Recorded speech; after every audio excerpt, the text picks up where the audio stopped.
Trump तू तो गए हो, नेतन्याहू तुम भी तैयारी करो निकलने की। भाई बहुत कर लिया तुम लोगों ने। एक महीने की जंग ने दुनिया की सुपर पावर और एक खौफनाक रियासत इजराइल को घुटनों के बल ला खड़ा किया है। ये आम बात नहीं है, क्योंकि ये जब जंग शुरू हो रही थी तो लोग कह रहे थे कि ये तो दिनों की नहीं घंटों की बात है, इधर हमला होना है, उधर रिजीम चेंज होनी है और विन विन पोजीशन हो जानी है ट्रम्प के लिए भी और नेतन्याहू के लिए। लेकिन ईरानियों ने, यकीन करें, जो हालत की है इनकी वो बयान नहीं की जा सकती। और अभी तफसीलात जैसे जैसे सामने आएंगी आपको पता चलेगा कि इनके साथ हुआ क्या है। आपने नहीं देखे मनाजर अमेरिका में क्या हुआ? हजारों नहीं, लाखों नहीं, करोड़ों लोग निकले हैं। मतलब ये यूं लग रहा था कि अमेरिका की पूरी कौम सड़कों पे निकल आई है। No kings, no kings, no Kings.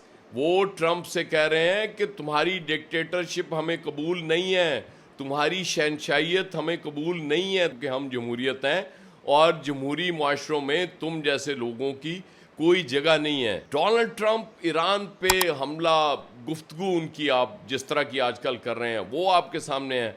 और उसके बाद क्या करने जा रहे हैं? मौसूफ यूएस डॉलर पे अपने दस्तखत करने जा रहे हैं। वाह क्या बात है यार।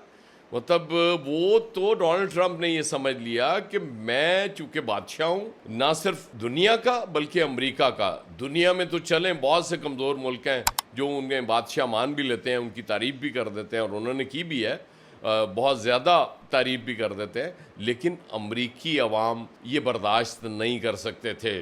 अब आप देखें कि 3000 मुकामात पे मुजाहरे हुए, 3000 प्लेसेस, न्यूयॉर्क, टेनेसी, बट कोई आप नाम लें, ब्लू स्टेट्स हो, रेड स्टेट्स हो, ईस्ट कोस्ट हो, वेस्ट कोस्ट हो, हर जगह लोग निकले हैं। और जो यूएस चैनल्स इंटरव्यूज चला रहे हैं मुजाहिरीन के, उसमें से बेशुमार एक बड़ी तादाद ऐसे मुजाहिरीन की है जो जिंदगी में पहली बार किसी गवर्नमेंट, किसी सदर के खिलाफ सड़कों पे निकले हैं। और निकलने का मकसद क्या है कि आपने महंगाई इतनी ज़्यादा कर दी कि लोगों का जीना मुश्किल हो गया, आपने ईरान से जंग छेड़ दी और ये बादशाहाना पॉलिसीज़। इसके बाद ट्रम्प साहब ने मोहम्मद बिन सलमान के बारे में जो नाजेबा अल्फाज इस्तेमाल कर दिए हैं वो भी बहुत बड़ा चेंज लाने जा रहे हैं। मैं आपको बता दूं, स्पेशली मिडल ईस्ट में अगरचे सरकारी सतह पे इस वक्त बहुत कोई सख्त उसका रद्द-ए-अमल नहीं आया, लेकिन अवामी सतह पे गुस्सा जिस कदर है और जिस तरह से लोग कह रहे हैं वो आप यकीन नहीं कर सकते कि वहाँ हालत क्या है। और जिस दिन एमबीएस ने डोनाल्ड ट्रम्प को ये कह दिया कि यहाँ से अपने उठाओ ये सारे जो साजो सामान है फौजी, ये हमें नहीं चाहिए, हमें तुम्हारी हिफाजत नहीं चाहिए, हम अपनी हिफाजत खुद कर सकते हैं। और जिस दिन कतर ने जो सोने का जहाज़ दिया था ट्रम्प को, उसने कह दिया कि भाई निकलो यहाँ से, और बाकी ममालिक कुवैत और बहरीन और सब जब आएंगे तो फिर आप सोचें कि क्या हालत होगी। मुझे तो ख़दशा हो रहा है कि कहीं वो पेशगोई ठीक ना साबित हो जाए जो ये की गई थी कि एक ब्लैक प्रेसिडेंट आएगा अमेरिका में, उसके बाद एक गोरा आएगा सदर और फिर अमेरिका टूट जाएगा। अमेरिका टूटने में तो अभी टाइम लगेगा, लेकिन एक चीज़ मैं आपको बता दूं, ये जल्द आप अपनी आंखों से देख लेंगे कि अमेरिका की सुपर पावर की हैसियत बरकरार रहती हुई मुझे नज़र नहीं आ रही। जैसे वर्ल्ड वॉर के बाद बरतानिया की जगह अमेरिका ने ली थी, मुझे इस जंग के बाद, जिसको ऑलरेडी 1 महीना तो हो गया ईरान की जंग, इसके बाद मुझे नज़र ये आ रहा है कि अमेरिका की सुपर पावर हैसियत ख़त्म हो जाएगी। ये आप नोट कर लें।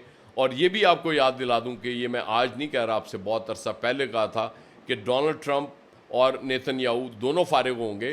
अमेरिका में मिड टर्म इलेक्शंस में रिपब्लिकन्स हार गए और जो कि इस वक्त तो नज़र आ रहा है कि बुरी तरह हार जाएंगे, तो वहाँ डोनाल्ड ट्रम्प को निकाला जाएगा। वो ज़ाहिर है उन पे अदम एतमाद आएगा, वो हम उसे अदम एतमाद कहें तो ज़्यादा हमारे लोगों को समझ आती है। और इजराइल में इस साल के एंड में इलेक्शंस होने हैं जिसमें नेतन्याहू अगर उस वक्त तक इक़्तिदार में रहता है तो वो फारिग हो जाएगा। अब मुमकिन है कि कोई ऐसी अनहोनी भी हो जाए अमेरिका में کہ مڈ ٹرم الیکشن سے پہلے ہی ڈونلڈ ٹرمپ کو گھر جانا پڑے، کیونکہ دیکھیں بچے اور فیملی سب کی ہوتی ہیں، وہ صرف ڈیموکریٹس کی نہیں ریپبلکنس کی بھی ہوں گی، اور وہ بھی بہت تنگ آئے ہوئے ہیں۔ تو اس بات کو میں پھر دہرا دوں کہ امریکہ کی سپر پاور حیثیت ایران کے ساتھ جنگ کے بعد ختم ہو رہی ہے، اور چینیوں آؤ تیاری کرو، کیونکہ نیکسٹ سپر پاور بنن دے تاڑے پورے چانسز بن گئے نے، اور تسی کھیلے بھی بہت اچھا ہو، آپ کی بھی تعریف کرنی پڑے گی۔